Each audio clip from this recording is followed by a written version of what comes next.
ስለ ማልበርግ በሽታ አስደሳች ዜና ተሰምቷል። ስለዚህ ሰበር ዜናና አስደሳች ዜና ዛሬ አወራችኋለሁ። በርካታ ጊዜያትን ስለ ማልበርግ በሽታ አስፈሪነቱ፣ አደገኝነቱ እያወራን ቆይተናል። የዓለም የጤና ድርጅት ጨምሮም ቴድሮስ አዳኖም ምስጋና የላኩለት ጤና ሚኒስትር ምን ይመስላል? ምስጋናው ምንም በማስመልከት ነው? ጂንካና አካባቢውን ማጠንት ሲታጠን ውሏል። ዛሬ በተለይ ደግሞ በርካታ ኢትዮጵያውያንን በጣም የፈሩበት የተሰጋው በሽታም ከማልበርግ በሽታ ጋር በተያያዘ የመጀመሪያዋ ታማሚም ድናለች ተብሏልና እንግዲህ ጂንካና አካባቢው ከፍተኛ ስጋት ነበረ። ከዚህ ስጋት ጋር በተያያዘ ምንም ይወራ ነገር አለ?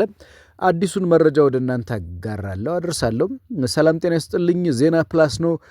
መረጃዎቹን ወደ እናንተ አደርሳለሁ። ከመልካም ዜናው ጀምሬ ነው ዛሬ ላወራችሁ ወደድኩት። መልካም ዜናው ምንድነው?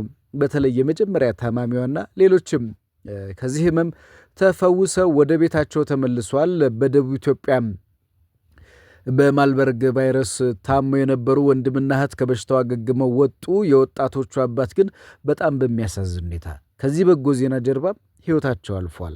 በደቡብ ኢትዮጵያ ክልል በማልበርግ በሽታ ቫይረስ ተይዘው ህይወታቸው ካለፈ አባታቸው ጋር ንክኪ የነበራቸው ወጣቶች ማገገማቸው ተሰምቷል። ወጣቶቹ ምልክት አሳይተው የላቦራቶሪ ምርመራ ተደርጎላቸው ቫይረሱ ስለመኖሩ ተረጋግጦ የነበረ ሲሆን አሁን ላይ ሕክምና ተደርጎላቸው ከቫይረሱ ነፃ መሆናቸው ተረጋግጧል። ከሕክምና ማዕከል እንዲወጡ ተደርጓል። የበሽታው ተጠቂ ወጣት ኢዩኤል ኤቃል 19 ዓመቱ ሲሆን ታዳጊ እህቱ የእርሱ ስራ ኤቃል 16 ዓመቷ ነው። በተደረገላቸው የሕክምና ድጋፍ ከማልበርግ በሽታም ነፃ በመሆናቸው እጅግ በጣም መደሰታቸውን የክልሉ ጤና ቢሮ ኃላፊ እንደሻው ሽብሩ መናገራቸውን ብስራት ሬዲዮ ዘግቧል። አቶ እንደሻው አክለውም ከነዚህ ወጣቶች በተገኘ ልምድ ማንኛውም የበሽታ ምልክት የሚታይባቸው ግለሰቦች ፈጥነው ወደ ጤና ተቋም መምጣት እንዳለባቸው ገልጸዋል።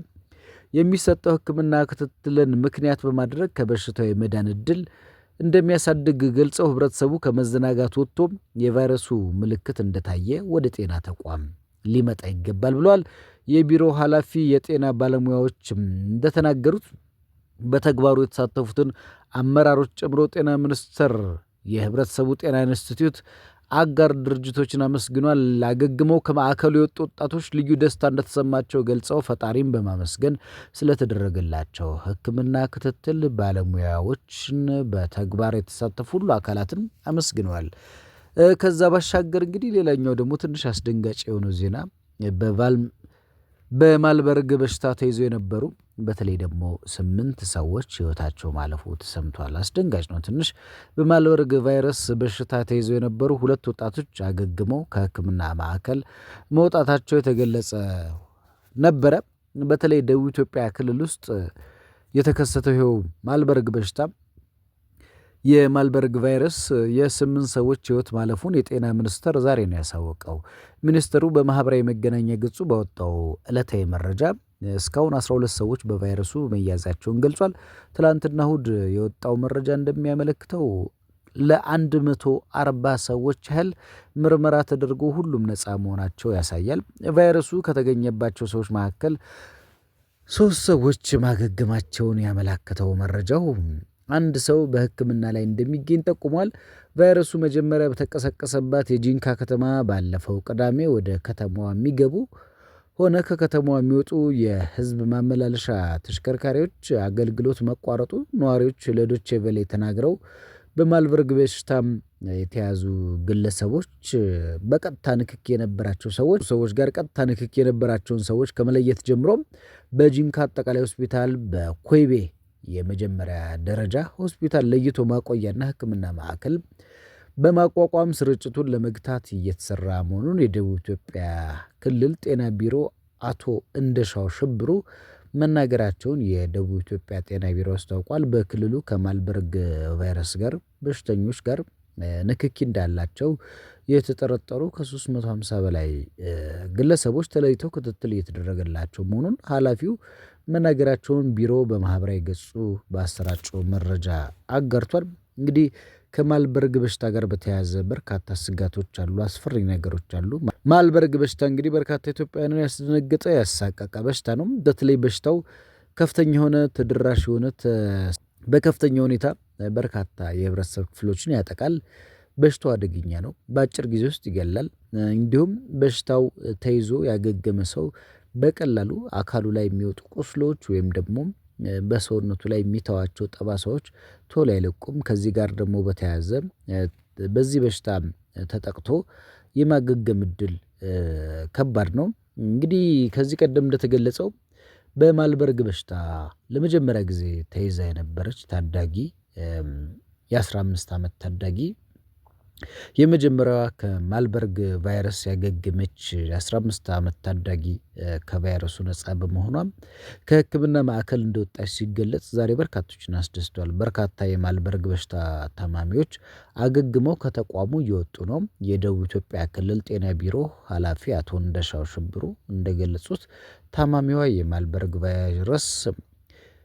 ታማሚዋ የማልበርግ ቫይረስ በሽታ ምልክት በማሳየቷ ሕክምና ሲደረግላት ቆይቶ በላቦራቶሪ ምርመራ ከቫይረሱ ነፃ መሆኗ በመረጋገጡ ከሕክምና ማዕከል እንድትወጣ መደረጉን አስረድተዋል። እንግዲህ የበሽታው ታማሚ በአምላክ ምትኩ 15 ዓመቷ ሲሆን በሽታው መኖሩ በላቦራቶሪ ተረጋግጦ በተደረገላት ሕክምና ከበሽታው ማገገም ችላለች። የማልበርግ ቫይረስ በሽታ ምልክት የሚታይበት ጊዜ ወዲያውኑ ወደ ሕክምና ተቋም የሚመጡ አካላት የማገገም እድላቸው ሰፊ በመሆኑ ሁሉም ሰው ሳይዘናጋ የቫይረሱ ምልክቶች ሲኖሩ ፈጥኖ ወደ ሕክምና ማዕከል መምጣት በሽታውን ለመከላከልና ለመቆጣጠር ያስችላል መባሉን ብስራት ሬዲዮ ሰምቷል። በቀጣይ እንግዲህ ቀናት ከማልበርግ ቫይረስ በሽታው አገግመው የሚወጡ ታማሚዎች ስለመኖራቸው የደቡብ ክልል ጤና ቢሮ ገልጿል። እንግዲህ ማልበርግ በሽታም በአጭር ጊዜ ውስጥ ተከስቶ በርካታ የህብረተሰብ ክፍሎችን አጥቅቷል። በርካታ የህብረተሰብ ክፍሎችን አሰቃይቷል። ኢትዮጵያ ውስጥ በቀላሉ በቁጥጥር ስር ይውላል ተብሎ የሚጠበቅ በሽታ አልነበረም። በተለይ ከአኗኗራችን ከህይወት ዘይቤያችን አንጻር የማልበርግ በሽታ እንግዲህ በኢትዮጵያ ደቡብ ክልል ጂንካ ከተማ ተከስቶ በርካቶችን አስደንግጦ እንዲሁም ህሙማኑን የገደለ አስታማሚዎችን ጭምር በበሽታ ያሰቃየ በርካታ አስታማሚዎችንም ለሞት ያበቃ በሽታ ነው። ይህ በሽታ ደግሞ በብዙዎች ዘንድ አስፈሪነቱ በአጭር ቀናት ውስጥ ገዳይነቱ እጅግ የሚያስፈራ ነበረ። ነገር ግን ኢትዮጵያ ፈጣሪ ያላትና ከሕክምና ባለሙያዎች በላይ ፈጣሪን የምትተማመን በጸሎት በሃይማኖታዊ ስርዓት የምትኖር ሀገር ናት። ከዚህ አንጻር በሽታው በአጭር ጊዜ ውስጥ በቁጥጥር ስር ይውላል ብሎ የጠበቀ አልነበረም። አሁንም ሙሉ በሙሉ በቁጥጥር ስር አልዋለም። ነገር ግን የሚያሳዩት ፍንጮችና ምልክቶች በሽታው በአጭር ጊዜ መቆጣጠር የሚቻል እንደሆነ እንዲሁም በሽታው ረጅም ጊዜ ኢትዮጵያ ውስጥ ጉዳት እንደማያስከትልና በቀላሉ የጥንቃቄ ደንቦችን የሕክምና ባለሙያዎችን ምክር በመስማት ልንቆጣጠረው የምንችል እንደሆነ ጥቃቅን መረጃዎችን ባለመናቅ በሽታውን በአጭር ጊዜ ውስጥ በቁጥጥር ስር መዋል እንደሚቻል ምልክቶች አሳይተዋልና ለዚህም ያየናቸው ነገሮች ተስፋ ሰጪ ናቸው። ጤና ሚኒስቴር የሚመለከታቸው አካላት ላደረጉት ርብርብ እጅግ አድርገን እናመሰግናለን።